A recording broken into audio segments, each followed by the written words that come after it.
sus nietos alrededor, y yo también, que era pequeño, él hacía la prueba de encender o prender un encendedor y poner los dedos. No es divertido, pero él lo hacía y decía, no me quemo, ponía las llamas y nosotros subíamos la apuesta con el viejo y decíamos a ver si la llama es más grande y traíamos una llama más grande con un papel y él no sentía el dolor, no sentía el calor. Y recuerdo siempre eso y le pregunto de tanto en tanto al viejo si realmente no sentía el dolor. Dice, no siento nada. Los callos son tan gruesos que me insensibilizaron al dolor y por supuesto a la piel. Gente que trabaja en Etiopía o en Somalia dicen que también tienen que encallecer su alma. Dice que tienen que tener cierto callo emocional para poder tratar con los niños que se mueren de hambre por inanición a diario. Si no te terminas enfermando y no puedes continuar con la tarea. De allí que la constante exposición o contacto con lo profano o con lo sagrado siempre produce callosidad en el corazón humano. Lo peor no son las cosas feas a las cuales uno se tiene que acostumbrar porque dices, bueno, sabes, me toca lidiar con la basura, trabajo de recolector de residuos. O dices, me toca convivir con estos olores porque trabajo con la pintura. Pero ¿qué tal si nos acostumbramos, como digo siempre, a lo sagrado? ¿Qué tal si lo que Dios ha hecho en el año nos parece natural? O lo que es peor, creemos que Dios de algún modo nos lo debía. Y entonces no somos agradecidos y la famosa frase que he mencionado durante todos estos años, lo sagrado se vuelve ¿cómo? Común. Y nos hacemos callos espirituales que son peores que los emocionales. Yo no estoy tan preocupado por los callos en el alma porque como nos dijo el Espíritu Santo el fin de semana pasado, no es tanto lo que sentimos sino lo que creemos por fe. Lo que es peor cuando esos callos invaden nuestra pasión por las almas. Cuando perdemos la capacidad de pensar que mucha gente que hoy no tiene a Cristo, que podría morir este mismo día, va a pasar a la eternidad sin ser salvo. Y no nos importa, nos olvidamos porque de alguna forma estamos tan expuestos al estímulo emocional de recibir nosotros lo que Dios tiene, que perdemos la sensibilidad de los que no tienen a Cristo, de los que hoy no tienen para comer un alimento espiritual. Ese es el problema cuando se nos encallece el alma a tal punto que perdemos la pasión por los perdidos. La Biblia dice en 1 Timoteo 4:1, el Espíritu dice que en los últimos tiempos algunos abandonarán la fe para seguir inspiraciones engañosas y doctrinas diabólicas. Tales enseñanzas provienen de embusteros hipócritas que tienen la conciencia encallecida. De eso el Espíritu Santo me hablaba ayer y me decía, dile a mi pueblo que los he bendecido. Diles que los he traído a tierra donde fluye leche y miel. Que después de pasar por el desierto los traje para que sean bendecidos, prósperos, benditos, pero que la condición es que los callos no se hagan en tu alma. La condición es que hay miles de hermanos perdidos, miles de gente que no conocen al Señor. Y así como los niños pueden encallecerse sus emociones mirando violencia, nosotros podemos encallecernos en términos de perder la pasión por las almas. Y el Espíritu Santo me dijo, dile a mi pueblo que me urge, que prediquen, que salgan, que lo que han recibido de gracia, lo den de gracia. Es una orden, no es una sugerencia, es el gran mandamiento. ¿Cuántos reciben esa orden de parte de Dios como exhortación divina? Díganme, amén. ¿Lo reciben, sí o no? Ahora préstenme atención durante los próximos minutos, porque esta historia que les voy a narrar ahora es la que aparece en el libro de Segunda de Reyes, donde el rey de Siria sitia la ciudad de Samaria. La sitia, la rodea con los enemigos. Entonces los que están dentro de los muros no pueden salir a buscar comestibles. No hay flujo de negocios. No hay grano que circule. No hay vino, no hay mosto, no hay aceite. Esa era la forma agresiva, pasiva, que tenían los ejércitos de vencer a una nación. Así que los que estaban adentro estaban muriendo de hambre. Los que estaban afuera, que solían vivir de la basura, estaban peor, porque la ciudad ni siquiera producía basura. Y la Biblia dice que inmediatamente que el hambre empieza a crecer, los padres consideran comerse a sus hijos, literalmente, no es una metáfora, no es una parábola, esto ocurrió. Segunda de Reyes 6:27, va una mujer a quejarse ante el rey y dice, mira, Su Majestad, esta mujer me propuso que le entregáramos a su hijo para que nos lo comiéramos hoy y que mañana nos comeríamos el de ella. Pues bien, cocinamos a mi hijo y nos lo comimos. Causa gracia, pero es una tragedia. Nos lo comimos. Pero al día siguiente, cuando le pedí que entregara a su hijo para que nos lo comiéramos, resulta que esta lo escondió la desgraciada. ¿Por qué esta historia está aquí tan patética? ¿Por qué una historia tan pútrida, de pronto tan sórdida aparece en la Biblia? Porque cuando hay hambre espiritual en la sociedad, lo primero que se da vuelta es el sistema de valores. Es lo primero que se da vuelta. Normalmente una madre se sacrificaría por sus hijos.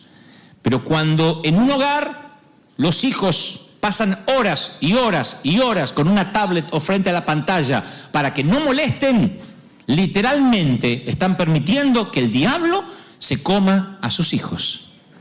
Cuando los padres son abandónicos en la propia casa y para que no molesten los envían a la habitación a que hagan algo durante horas sin saber a qué basura virtual están expuestos, literalmente están comiendo a los hijos. Claro, no sale una vecina y le dice a la otra, ¡hey, ya se comieron al tuyo, ahora le toca al mío! Eso ya no pasa.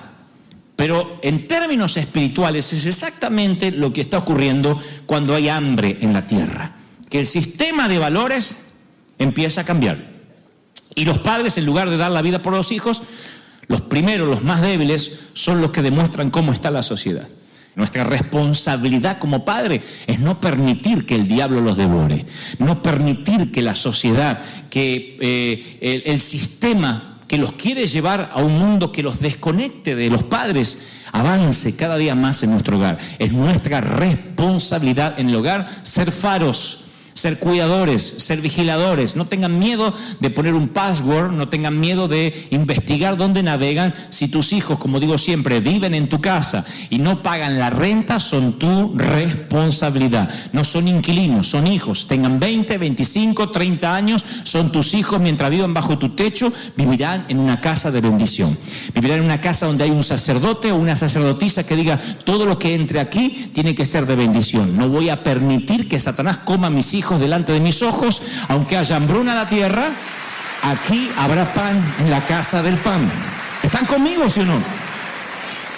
Y una de las lecciones que aprendo de esta historia es que cuando hay hambre, Dios siempre usa a la gente que no tiene nada para perder. Gente que dice, Señor, yo estoy dispuesto a que tú me uses. La Biblia narra en 2 Reyes 7:3 que ese día 4 hombres que padecían de la lepra estaban sentados en la entrada de la ciudad, estaban fuera de los muros. Y dijeron, ¿qué ganamos con quedarnos aquí sentados esperando la muerte? No ganamos nada, porque si entramos a la ciudad nos vamos a morir de hambre como el resto. Si nos quedamos aquí, también nos vamos a morir, porque esto ni basura tiran. Así que ¿por qué no caminamos hacia los sirios, hacia los enemigos? Y si nos perdonan la vida, viviremos. Y si nos matan, bueno, apresuramos lo que tarde o temprano nos va a pasar. Esa es la ventaja de estar fuera de la ciudad, de estar abajo y afuera. Esa es la ventaja cuando no tenemos nada que perder. Mi querido, no hay nadie más peligroso que alguien que no tenga nada para perder. Hace muchos años, en el año 91, yo era un jovencito, pobre como una laucha, una rata, no tenía nada. Nunca fui rico, pero en ese momento no teníamos ni para comer. Y recuerdo que el Espíritu Santo me dijo, si yo puedo usarte el resto de tu vida como cuando nunca tenías nada para perder, no tendrás límite. Cuando crecemos y creemos que tenemos que proteger algo, ahí es cuando dejamos de ser útiles para Dios. Entonces a veces Dios nos tiene que llevar a situaciones límite para que entendamos que dependemos del Señor. No dependes de tu crédito. Y si tú dices, no, yo sé que no dependo, pero es importante. Tan pronto lo digas, Dios es tan celoso que algo te lo va a arruinar al crédito. Alguien se va a olvidar de pagar algo te va a pasar, o vas a tener algún revés donde el crédito va a ser... Y todo el mundo, los adoradores del Dios crédito, te van a decir, ¡ay, está fregado! Y no te estoy diciendo que no seas buen administrador. Lo que te digo es que si de pronto en tu cronograma de vida el crédito empieza a ser lo primero, Dios te va a llevar a una situación límite en que entiendas que no tienes nada para perder. Y cuando no tengas nada, Él te va a decir, ahora sí puedo usarte, ahora sí dependes de mí, ahora que no tienes nada y que lo único que te resta es orar, ¿de verdad crees que yo puedo glorificarme en ti? ¿Cuántos lo creen? Dígame amén. Así que hay 4 tipos, 4 leprosos que están fuera de la ciudad y no tienen nada para perder. La segunda cosa que yo entiendo aquí, y ahora vuelvo de los callos, es que Dios siempre usa gente que esté dispuesta a morir, pero marchando hacia adelante. Siempre. Y esto te lo voy a decir, nunca te lo olvides, un consejo de hermano a hermano. Si vas a morir, que sea marchando hacia adelante. Si vas a morir, si te va a ir mal, que sea avanzando como los samuráis. Muere en el intento de pelear, no de retroceder. No hay peor cosa que te maten por la espalda. Hay gente que se sienta en las afueras de la ciudad y se deja morir porque no ve las señales espirituales. ¿No será, pregunto, no será que Dios permitió que pases esa crisis económica para que con claridad oigas las señales de lo que Él te está pidiendo que hagas, para que cuando empieces a marchar, Él luego traiga la economía que estabas esperando? ¿Me siguen, sí o no? ¿No será que Él permitió que esa enfermedad, no digo que Él la trajo, Dios no genera enfermedades, pero que de alguna manera esa enfermedad vino como para darte un golpe, un shock, y entender que así te puedes quedar sin nada, incluyendo la salud, de un día para otro, si no dependes de Él? Y en cuanto te das cuenta que dependes del Señor, ¡wow!, eres sano inmediatamente, tomas la victoria que el Señor te dio en la cruz, pero ahora entendiste de que tienes que marchar, que no te tienes que detener. Oigan, no te tienes que detener. Que el Señor te halle trabajando. ¿Cuántos lo reciben? Dígame amén. Que el Señor te halle marchando, batallando, avanzando. No te quedes quieto. No te detengas, sigue luchando. La primera derrota es darte por vencido. Decir, no puedo más. Mira el hijo que me tocó, mira el marido que tengo, mira la esposa que tengo, mira el jefe que me tocó, miren el pastor que está ahí. Cuando te das por vencido, esa es la primera derrota. Entonces lo que tienes que pensar es, ¿qué es lo peor que podría pasarme? Esa fue la filosofía de los leprosos. ¿Qué es lo peor que nos puede pasar? No dijeron, vamos por lo mejor. Dijeron, ¿qué es lo peor? Acá nos morimos. Si entramos adentro, se están comiendo los hijos. Si salimos afuera y tal vez nos ven leprosos y nos empiezan a matar antes que lleguemos para no contagiarse. Lo que sea, vayamos a marchar, vayamos adelante. Pero si nos quedamos acá, es una muerte segura. Alguien tiene que oír esta palabra. Si te quedas como estás, es una muerte segura. Va a cambiar el mes, va a cambiar el año y es una muerte segura si no empiezas a marchar. Hay algo que tienes que empezar a hacer. Hay un paso que tienes que empezar a dar. Tienes que dar uno y el otro y el otro y el otro. Hay algo que tienes que empezar a hacer. Tú dices, pero no tengo las garantías. Pero si te quedas, tampoco tienes garantías de que las cosas te van a ir bien. Tienes que dar un paso de fe. Nada se logra si no corres un riesgo. Nada. Tienes que arriesgarte. Hay gente que no toma decisiones, son los hijos del rigor. O no son ustedes padres, la mayoría conmigo, y no saben que hay hijos que entienden a la primera y hay otros que son hijos del rigor. O a mí solo me tocó hijos que hay que amenazarlos para que hagan las cosas. Todo el mundo junta la ropa, todos juntan sus calzones, todos doblan la ropa, todos se lavan la cara, todos se sacan las lagañas desde chiquitos. O algunos tienen que decir, no, lavate la cara otra vez, desgraciado. Porque no tocan los jueguitos, ¿sí o no? O no hay padres acá que les confiscan las tablets para que hagan las cosas que tienen que hacer. Porque son los hijos del rigor. Y solo en las situaciones límite entienden, juntaré el calzón. Sí, hijo. La Biblia dice que cuando los leprosos empezaron a caminar, los sirios escucharon como estruendo de muchos carruajes, de caballos, de grandes ejércitos que venían contra ellos. Eran 4 que caminaban así, leprosos, pobrecitos, pero Dios les amplificó los pasos. Cuando das un pequeño paso de obediencia, el Señor siempre lo amplifica, lo hace ver más grande para que el enemigo tenga miedo que hay alguien que ha tomado la autoridad y le ha creído a Dios. ¿Lo reciben, sí o no? Siempre Dios amplifica tus pasos. Solo das un paso y en el infierno se siente, es un talón de oso. Das otro paso, y la sociedad empieza a conmocionarse. Siempre son pequeños pasos, siempre. Yo recuerdo la primera vez que fuimos a rentar un estadio, jovencitos, dimos un paso así de fe, flaquito, y de pronto toda la sociedad conmovida, la prensa. Yo dije, ¿qué pasó? Dios amplificó. No hay mejor agente de prensa que el Espíritu Santo. Cuando obedeces, tus enemigos tiemblan, y aunque vengas solo, vienes en el nombre del Señor de las multitudes, el que te dio la autoridad. Tienes el mismo poder que resucitó a Jesús de la muerte. ¿Sí o no? Siempre. Así que, he aquí el punto. Llegan los leprosos y la Biblia narra que los enemigos, los sirios, que sintieron los pasos amplificados, juntaron lo poco que pudieron del susto y salieron corriendo en ropa interior a la tierra del nunca jamás, dejando todo el botín, la comida. Así que estaban todas las comidas allí y llegan los leprosos, no hay gente, está toda la comida. Y allí, este es el punto que el Espíritu Santo me hablaba ayer. Dice, cuando los leprosos llegaron a las afueras del campamento, entraron en una de las tiendas de campaña. Después de comer y beber, se llevaron plata y oro y ropa. Y después fueron a esconderlo todo. Imagínense, fueron a esconderlo todo porque ellos vivían de la basura de la ciudad. No lo dejaban entrar a la ciudad, eran leprosos, eran inmundos. Así que, ¿qué van a andar compartiendo? Escondieron toda la comida, dijeron, acá tenemos para comer. Los de la ciudad, estos tontos, no van a salir nunca porque piensan que están sitiados todavía. Que se sigan comiendo los hijos.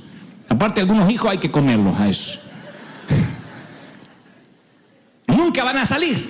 Nosotros avanzamos y resulta que nos dejaron el campamento lleno de comida. ¿Qué vamos a andar compartiendo? Así que escondieron todo, tomaron varios objetos, tomaron comida y la escondieron.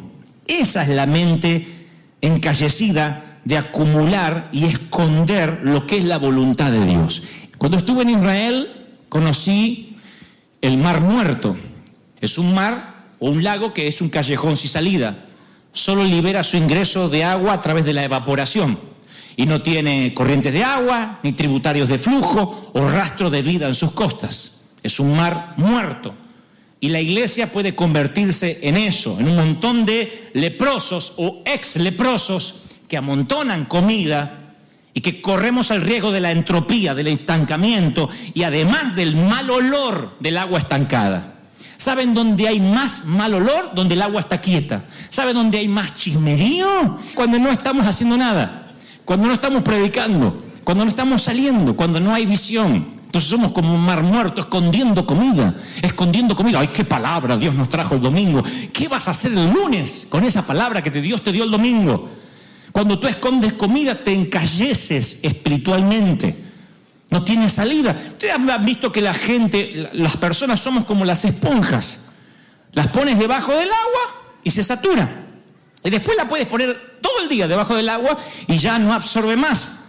Para que la esponja absorba más, ¿qué hay que hacer? Estrujarla, estrujando, sirviendo. Es la única forma de recuperar tu capacidad de absorción. Dice, Señor, di todo, no puedo más. Oigan, cuando te sientas deprimido, ve a ayudar a alguien que está triste. Van a ver cómo resulta. Pero tú dices, ¿cómo voy a ayudarlo? Y yo, no morimos los dos. No. Cuando estás triste, busca a alguien que esté triste. Dile, te quiero bendecir. Vas a ver cómo al estrujarte lo poquito que te queda y se lo das a esa persona, recuperas tu capacidad de absorción y el flujo del Espíritu viene.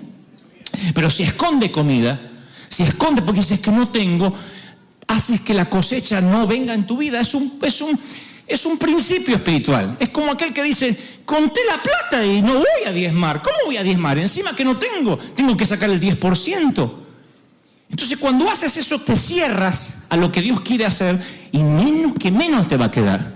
Tienes que entender que tienes que dar para recibir. Es el principio del reino de Dios. Estrujarte, dar lo que tienes. Y yo sé que muchos dicen, pero ¿qué voy a dar si mi vida no está en santidad? Si los santos nada más predicaran.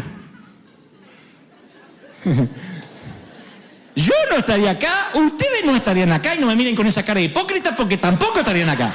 Porque dicen, no me miren con cara de Heidi. Alguna me mira con cara de Heidi diciendo, ay, ¿en serio no es santo como yo? No. Y necesitábamos hipócritas en esta iglesia, así que bienvenida.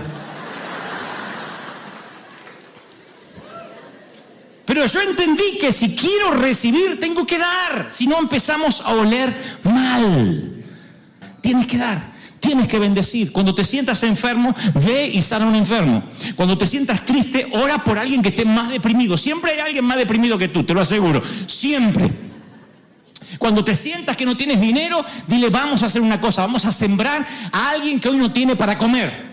Pero si nosotros no tenemos para pagar la luz, sí, pero hay alguien que hoy no tiene pan, vamos a bendecirlo. Y cuando bendices, te estrujas y viene la bendición y la prosperidad y Dios te va a dar. Dios te va a bendecir. ¿Lo creen, sí o no? Pero tienes que dar. Quitar los callos de la mente. Voy a terminar con esto. Entonces, después de amontonar comida, los muchachos dijeron unos a otros, esto no está bien. Hoy es día de buenas noticias y no las estamos dando a conocer. Si esperamos a que amanezca, vamos a sentirnos culpables porque se van a seguir comiendo los hijos. ¿Por qué no vamos y damos aviso? Si esta declaración fuese dada hoy en tu hogar, ¿cuántos de nosotros hemos sido pesados en balanza y hallado faltos? ¿Cuántos de nosotros hemos recibido bendiciones y no las compartimos? ¿Cuántos de ustedes terminaron un domingo aquí y les ardía el corazón por ir a la casa de alguien que no tiene a Cristo y decirle, ¿sabe qué predicó el pastor? O alguien que está apartado y transmitirle las bendiciones. Porque dicen, no puedo esperar hasta el lunes. Tengo tanto para dar. He recibido tanto. Hoy es día de buenas noticias. ¿Es día de buenas noticias, sí o no? Y no las estamos dando a conocer. Tenemos que darla a conocer. Hoy es día de buenas noticias y no estamos haciendo bien. Y no me digas, lo que pasa es que yo tengo un llamado y estoy esperando la reconfirmación. Por Dios, ese cuento de la voluntad de Dios ha dejado paralíticos a tantos ministros. Parálisis espiritual, esperando el reconocimiento para después empezar. Estoy esperando que me llamen. Empieza a ser, eres pastor, pastorea. Eres evangelista, evangeliza. Eres profeta, profetiza. Haz algo por Dios, por las almas perdidas, y luego vendrá el reconocimiento. Luego los hombres nos daremos cuenta de lo que Dios puso en ti. Pero empieza a hacer algo, porque de otro modo te vas a quedar paralizado, con maná infestado, como un mar muerto y como una esponja tan llena de agua que ya no puede recibir más. Y ovejas, iglesia, Grey, ejército, es nuestra responsabilidad. Decir, hoy en River Church, en Anaheim, es día de buenas noticias y las tenemos que dar a conocer. ¿Sí? ¿Sí o no? Sí. Digan amén. El profeta había dicho, Eliseo dijo, esto es lo que va a ocurrir. Mañana habrá tanta prosperidad. El profeta no tenía luz, que Dios utilizaría 4 leprosos. Pero suelta una palabra 24 horas antes y dice, mañana habrá tanta bendición aquí. Tanta bendición que se va a vender la cebada, la harina, se va a vender por 1 centavo mañana a estas horas de tanta comida que va a haber. Se lo dijo al rey el profeta. Dijo, va a haber tanta bendición. ¿Y cómo? Si la gente se está comiendo los hijos, le dijo el rey de Samaria. Pero el profeta dijo, tranquilo, Dios me dice que mañana habrá tanta prosperidad que no la van a poder contar. Y la Biblia dice que el rey, al enterarse de la noticia que trajeron los leprosos, que estaba lleno de comida y que los enemigos se habían ido, le dijo a su príncipe, que era el incrédulo, le dijo, ponte en la puerta. Abre la puerta para que el pueblo salga a buscar comida. Así que el príncipe fue a abrir la puerta y el pueblo lo atropelló y murió. Conforme lo había dicho el varón de Dios, aconteció de la manera que el varón de Dios le había hablado al rey, diciendo, se va a vender la cebada y la harina. Y el príncipe que había respondido al varón de Dios diciendo, si Dios abriera la ventana de los cielos, ni aún así va a suceder esto. Él le dijo, lo verás con tus ojos, mas no comerás de ello. Y sucedió así, porque el pueblo lo atropelló a la entrada y murió. Porque dudó que Dios había abierto las